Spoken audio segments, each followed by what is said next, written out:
Okay guys, ngayon nandito naman tayo sa grocery at bibili tayo ng isda dahil medyo na-ref natin yung laman.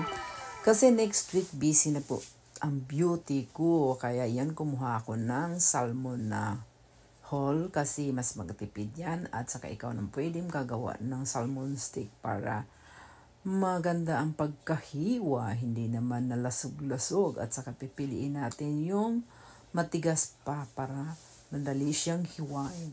Ayun, pwede ko siyang iprito or mas masarap kasi yan pag iprito.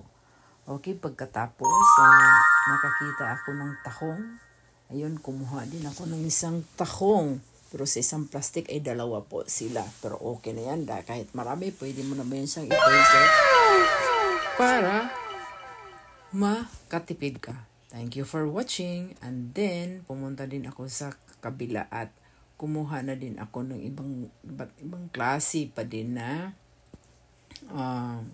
isda katulad ng red tilapia. Yan ay favorite ng mga ibang tao dito pero mga Pilipino hindi masyado yan. Pero try ko lang. Pagkatapos kumuha din ako ng carne. Ayan. Okay, thanks for watching guys. Bye!